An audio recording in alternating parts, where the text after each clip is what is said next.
Manifesto 2024।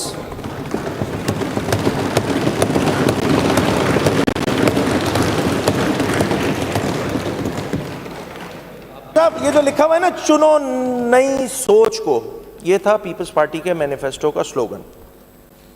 Sindh हुकूमत ने पता है क्या समझ लिया? पढ़ देता हूं मैं दोबारा। चुनो नहीं सोच को। तरह भी कर लेते हैं कि छोड़ो ऐसी सोच को। मैंने बहुत सारी 1-2-3 जमातों के मैनिफेस्टो पढ़े और उन तमाम जमातों में सबसे ज़्यादा बेहतरीन जो लगा वो मैनिफेस्टो मुझे पाकिस्तान पीपल्स पार्टी के मैनिफेस्टो लगा। अगर कोई थर्ड पर्सन होगा वो ये ज़रूर सोचेगा कि इस जमात की हुकूमत जिस सूबे में मौजूद है वो तो इस पर बड़ा ही ज़बरदस्त काम कर रही होगी। Education, climate change, environment and coastal development department, 2018 157 million allocate होता है, खर्च होता है सिफर। 2019 सिफर, 2020 सिफर, 2021 सिफर, 2022 सिफर। तो ये छोड़ो ऐसी सोच को है पीपल्स पार्टी ने कि जो सूबाई गवर्नमेंट है वो इस तरह समझती है इस लाइन को। मैं इसलिए कह रहा हूं ये वाली बात। इनके कौल और फेल में तजाद है। ये अपनी लीडरशिप की नहीं सुनते, ये अपने मैनिफेस्टो के अकॉर्डिंग काम नहीं करते। स्पीकर साहब, मैनिफेस्टो के अगेंस्ट सूबाई हुकूमत काम कर रही है। स्पीकर साहब, मैनिफेस्टो के page number 9, education for all.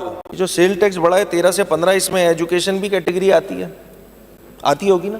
Page number 9 में the health of the nation, इसी मैनिफेस्टो में सेहत एक नेमत, इस नेमत पे भी टैक्स लगाया हुआ है, बढ़ाया हुआ है ना, 13 से 15 स्लैब किया हुआ है ना सिंध फाइनेंस बिल में। पेज नंबर 10, गुर्बत मिटाओ।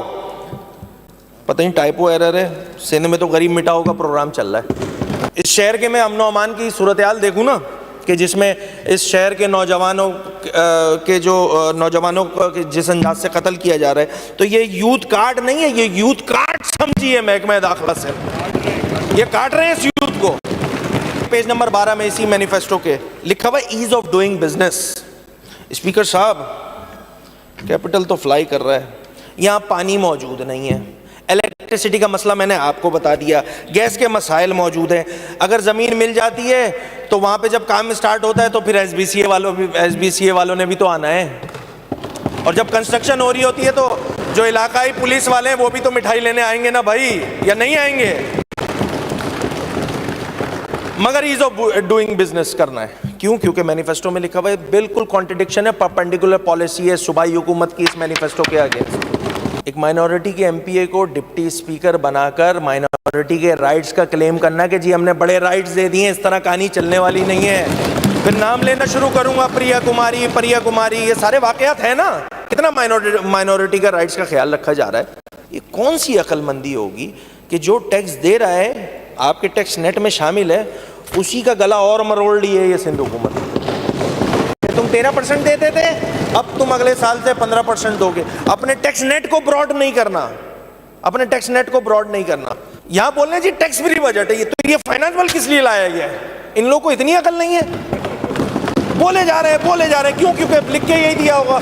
असल में हुआ ये होगा इन मेंबरान के साथ कि इन्होंने पिछली असेंबली की तकरीर देखी होगी और उसमें यही कहा होगा कि जी ये जो टैक्स फ्री बजट था, तो उनको क्या पता कि सिंध फाइनेंस बिल क्या होता है। 3 जून 2023 में एक कैबिनेट मीटिंग हुई थी और उसमें शर्जील इनाम मेमन साहब ने कैबिनेट को बताया था कि अगर मैं सिर्फ इस शहर की बात कर लूँ तो एक वर्ल्ड बैंक की रिपोर्ट है कि लगभग 15,000 बसें जो हैं वो ज़रूरत हैं इस शहर कराची की।